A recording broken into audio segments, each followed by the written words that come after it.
Hey, this is Marvelyn Brown with Inner Word Business Services. Now, if you're not familiar with me, maybe this is your first time seeing one of my videos, I help aspiring, well, really existing and aspiring entrepreneurs get their business online. So I provide the tools, the tips, the news, all of the things that you need to get your business online and get it up and running so that it's thriving and it helps you to reach your goals. So this is kind of a series that I started a while back.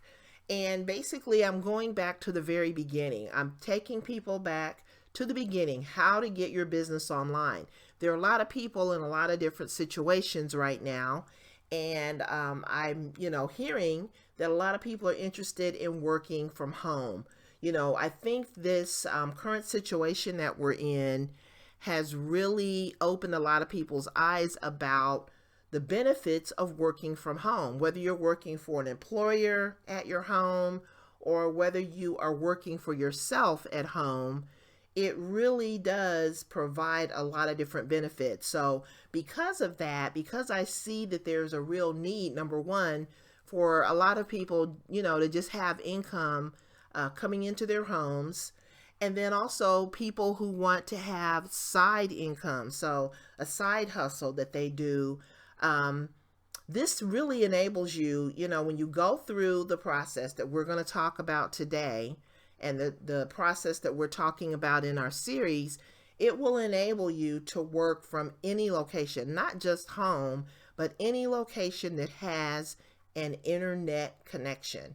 So let's go ahead and get started. So if you haven't seen the video on how to select a product and some of the things that you might want to think about when you are getting started, and you're selecting products or you're deciding whether you want to provide a service or maybe you want to do both, go back and look at that video and I'll put a link to it below this video so that you can access it.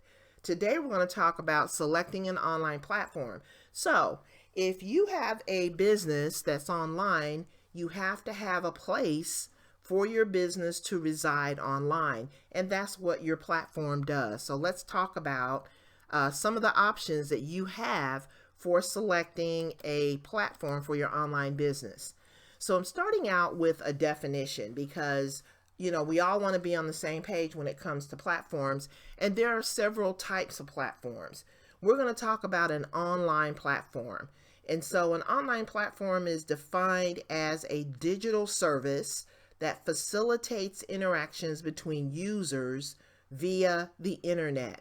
So basically, an online platform is just a place where you can have interaction, transactions, networking, learning more, education, announcements, offers, all of these things happen online, and you want a place where your business can do those functions. Just like in the offline world, you have a brick and mortar building where people come to learn more about your products and, shop and things like that. You need an online location, an online home for your business. And so you can't really have an online business without a platform. Now, another definition that I saw was a raised floor or stage for performers or speakers.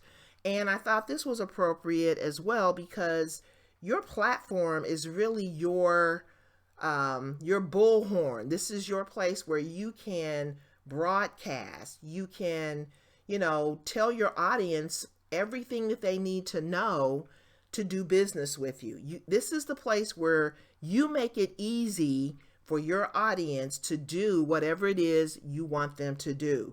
It's a place to send your readers, your followers, and your visitors to learn more. Because guess what? Most of the time, if someone runs across your business on social media, for example, they're not going to just go out. Now, sometimes they will. I have experienced people just buying, right off the bat. But most of the time, people will want to learn a little bit more about you before they make a purchase, especially if you're selling high ticket items. They're going to want to know that you know what you're doing, that you are someone that they can trust, and that you have credibility before they pull out their credit card and do business with you. Now, the choices for an online platform are endless. There are a lot of companies out there that, number one, they claim to be a platform. I don't really view a lot of the companies that I've seen as platforms. However, you want to, when it comes to building your business and getting your business online, there are 3 platforms that I'm going to talk to you about. These are the 3 platforms that I would say you should start out with at a minimum. And then as you learn about other companies that call themselves a platform, you can venture out and learn more about those and maybe add those at a later date. So let's go ahead and go through these 3 popular platforms. Now, the thing that I want you to think about too, as you're watching this video, is I want you to think about which platform is going to be the best for highlighting your products and services, as well as your personality. Which platform is going to be best for making it easy for your readers to find and consume your content, helping your audience quickly understand what you do, how you can help them, and how to reach you. And then also making it easy and convenient for you to use. So whatever platform you choose, you want it to be easy and convenient for you to use it. Otherwise, you're not going to use it. And then also you want your platform to help you reach your goals. So now the first thing we're going to talk about is video. Video is really popular. It's really grown in terms of users. A lot of people consume video over other types of platforms. Now, YouTube is the second largest search engine behind Google. It's free to set up a channel on YouTube. So you can set up a channel on YouTube. You just go out, open up your account. And basically, if you have a Gmail account, you've got access to YouTube. And basically, all you do is just you use the equipment. You know, if you're not big on your budget right now and you're really, just trying to get started, you can use the equipment that comes on any laptop, tablet, or cell phone to make videos. Most of these devices nowadays, even your cell phone, comes with a video camera, a regular camera, and a microphone. And those are really all the things that you need to make a video. Now, you can be on camera, or you can be, like in the case of this video, I'm not on camera, but I'm providing educational information. And so I'm sharing my screen. So you may have to download, and there's some free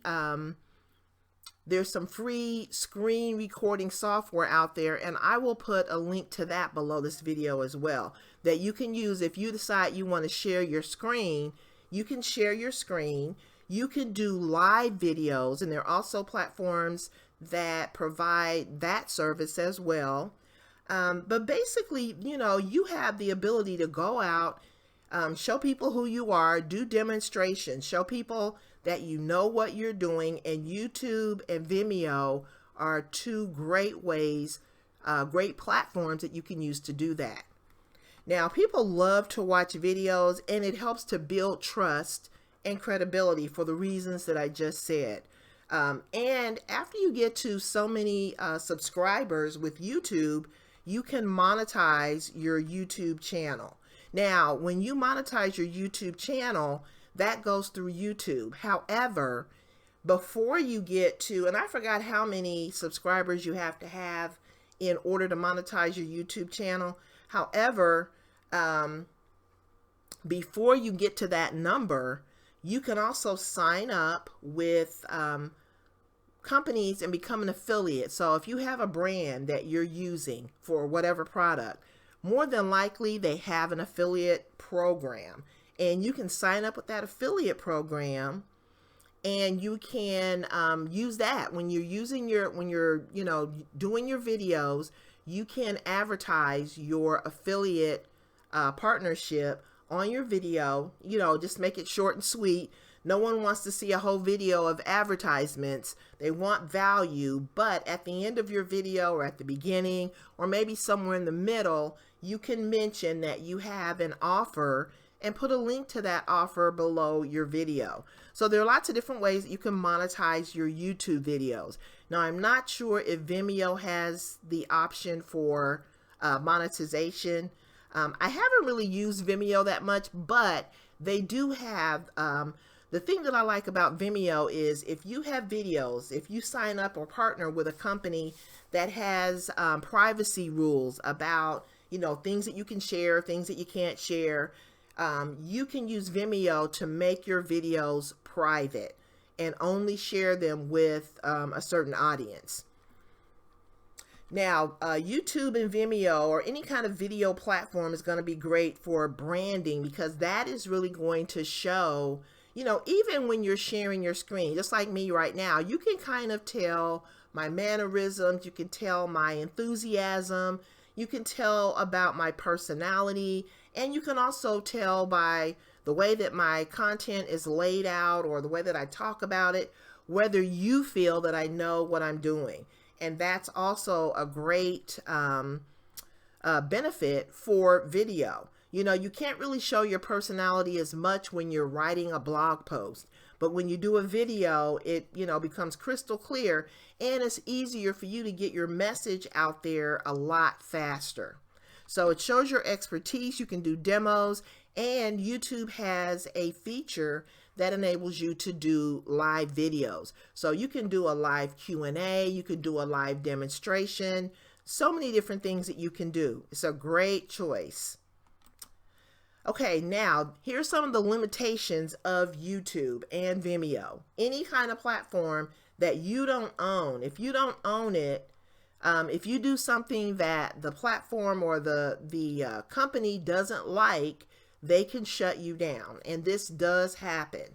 So you want to be clear, you know, on the limitations, because you don't want to just assume that you're going to put all this content on YouTube or on Vimeo or some other video platform, and, you know, everything's going to be humming along just fine no matter what you do. You really have to read the terms of service and make sure that you don't violate those terms of service. And even sometimes when you don't feel that you violated the terms of service, if they feel that you violated it, that's really all that matters, and they will shut you down.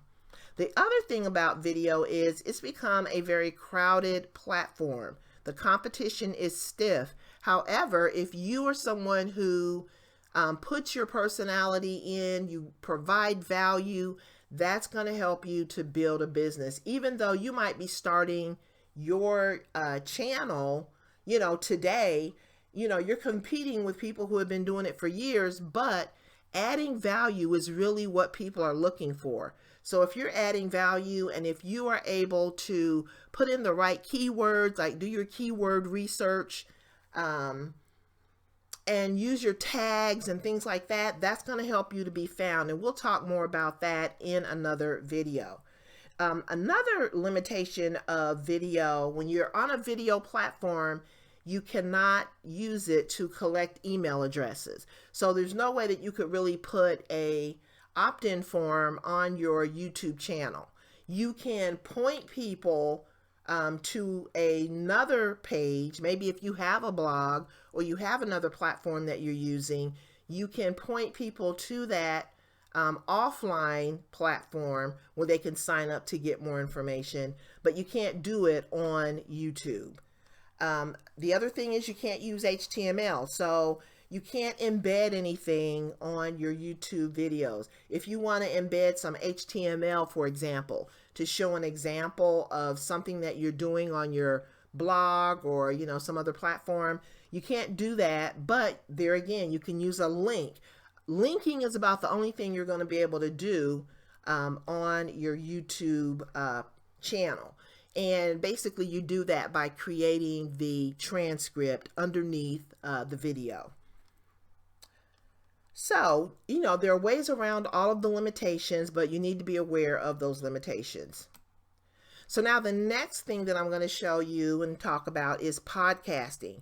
Podcasting has become more popular as time has gone by, and it's basically a kind of like a talk radio format. So you're not on camera, but you are using you're using your microphone, you're using podcasting software to host your podcast.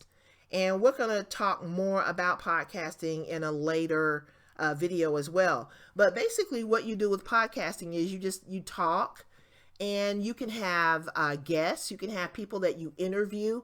It's a really great way to connect with people in your industry, people that are doing something that complements what you're doing.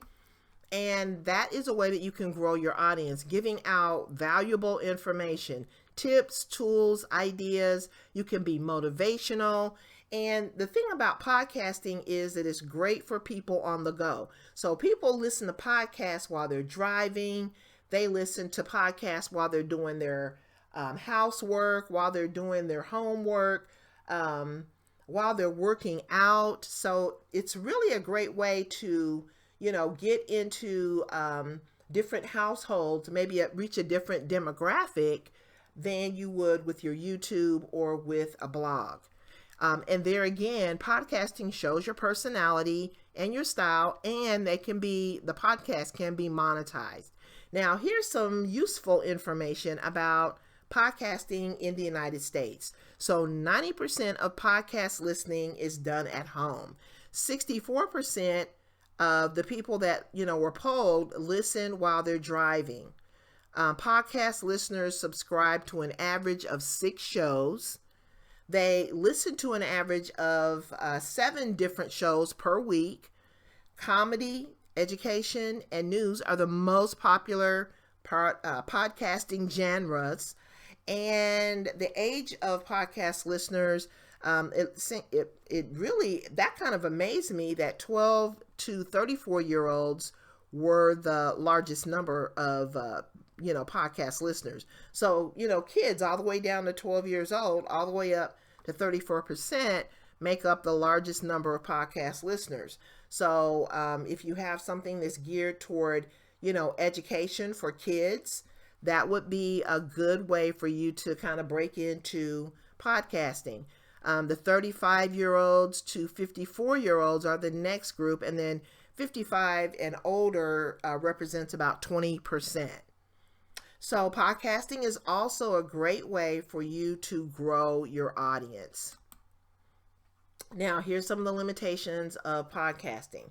There again, you don't own it. It can be shut down if you do something that violates the terms of service for your host. It's a somewhat crowded platform. It's getting more and more crowded as time goes by. But when you think about YouTube channels and when you think about blogging, those numbers are huge when you compare it to podcasting. So there's still opportunities there to get in and really grow your audience. Now, again, with a podcast, you can't collect email addresses, but you can send people off the platform to, a page that you can use to collect email addresses so that they can learn more. You can't use HTML, of course, because this is an audio format, but you can create transcripts and links and send people to other content. You can embed and I'm sorry, it's not videos, it's audio. So you can embed your audio in other places. So podcasting has some limitations, but there are workarounds for those limitations. Now, some people don't use a platform at all. I've talked to a lot of people who are they don't want to blog. They're not really happy about getting in front of the camera, so they don't want to do videos. And then, I think the gates are kind of opening a little bit with podcasting, but a lot of people aren't really sure how that works. And so, having no platform is really not the way to grow your business. It's an option, but it should only be a short-term solution. So, for example, a lot of people just get on social media and they use that as their platform. Now, some people think of YouTube as a social media platform, but it's really more like a search engine for videos. And so you can use social media, and you can get on social media if you know how to do it the right way to grow your audience. The problem is when you know, gather together all these people on these social media platforms, where do you send them to get more information? Where do you send them to opt into your email list? You know, where do you send them to give them things that might add value to what it is that they're doing? So if you don't have a blog, or you don't have a YouTube channel, or you don't have a podcast that, you know, can give people more information, you lose those people. They, you know, they go on their social media platform, they're on it for, you know, 15, 20 minutes, and then they're gone. So using a social media platform only without any other platform, I don't think is a really good idea. The big thing is you don't own it or control it. It can be shut down. You know, I had even Twitter will shut you down. And we've seen that in the news recently where, you know, they just shut you down and then your whole platform is gone. You have no way, unless you have sent people to another platform. And we're going to talk about that more in a second as well. So when you're using these social media platforms and you haven't, you know, made a list of people that you can contact and you can get in touch with on other platforms, then you are just kind of, you're leaving your business kind of in the lurch, because it can be, things can be shut down. Another thing that I see people doing is if they partner with a company, for example, if you are with a a network marketing company, if you're with a network marketing company, a lot of times they will provide you with a website. So if you're, for example, if you're with Avon, Avon is, you know, very popular. A lot of people are reps for Avon. So they give you a website. You've got all their products, everything that they sell on your company supplied website. And those are great only because they allow you to collect your commission. So when you know, drive someone to that site and they make a purchase, that's how you get your commission. At the same time, you don't own that site. Avon owns it. You're building Avon's brand and not your brand. So, you know, and we're going to talk in a few minutes about blogging, because blogging enables you to build your own brand. And this is the thing, you don't want to put your eggs in one basket. You want to diversify, just like with your stock portfolio. You want to diversify your risk. You don't want to just have everything in one place, and then if something happens to that one place, you know, you've lost everything. That's not the way to invest. It's not the way to build your business either. So you want to have things kind of diversified and spread out. You don't want to put all of your, you don't want all your customers to be going to your company supplied website. You want them to go to your website as well as the company supplied website. And there are ways that you can, you know, tailor that so that it works well. The other thing that people like to use are the marketplace platforms. So things like Craigslist, classified ads, eBay, Etsy, etc. Now, these are great platforms. They drive a lot of traffic. A lot of traffic goes through these places, right? So you can get a really great following on these places, but there again, you have no control, you have no ownership. And unless you're sending people to a place where they can sign up for your list, get more information, learn more about you, learn more about an offer that you might have, then they're gonna, you know, just kind of look at your ad or look at whatever you have on that site, and they will be, you know, captured in your traffic numbers. But if you don't capture them, they will leave and you'll never see them again. So there again, you know, these places can be part of your marketing mix. And that's what I was saying in the beginning about, you know, using the 3 platforms that I told you about, you know, blogging, and we haven't talked about blogging yet, but video, podcasting, and blogging. Use those 3 first, then venture out to Craigslist, classifieds, eBay, Etsy, social media, you know, company supplied websites, all of that.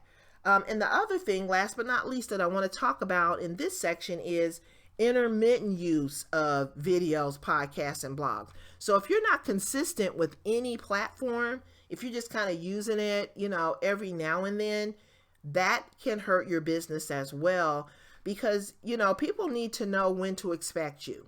Just like your employer, if you're working for a company, they need to know when to expect you to work. You can't just come into work at 8 o'clock one day and then not show up again until 12 o'clock the next day. So you need some consistency so that users will know when to expect you. And that's also a factor in building the trust, and it's called the know, like, and trust factor. So that's what you want to build with your customers. So now, no platform should be just a short term, and I'm talking short, like weeks, because you want to have stability, you want to have a central hub, you want to have a location where your visitors can find you and do business with you. Okay, so now we're on blogging. This is the third platform that I was talking about. And the reason I saved it for last is because I feel that this is the best way for you to build your online business. And I'm going to show you a diagram that I did that kind of brings all this together. So blogging is a central hub for everything, or at least that should be your goal. When you're starting out, having a blog, a self-hosted blog, can be your central hub. And it really equates to a brick and mortar business that you would have in the offline world. So in the online world, your brick and mortar is your blog. It is your home base, your central location, a place to send everyone for your content, your deals, your live broadcasts, your offers. Now, with a free platform, you have no control because, for example, I had a Blogger blog for the longest, and that's really how I started blogging. I had a Blogger blog. I used it for years, loved it, thought it was great. It gave me no functionality. I really struggled to even get email addresses, like building a list. It gave me no forms. It gave me no way to, there was just no optimization in it as well, but it was a way for me to write and get the information, in a place where, I could send people. Well, I was humming along, and at the time I was with a network marketing company, had no idea that, that there was a problem, but a lot of these online platforms, including Facebook, including Twitter, including Blogger, they don't like network marketing. I know that network marketing has suffered because there have been people who have given it, a really bad name. They've done things that weren't on the up and up. And so because I was with network marketing and because of the kinds of products that I was promoting, they shut me down. Like I got shut down and, didn't know it until the next day when I logged on, and I didn't have a blog anymore.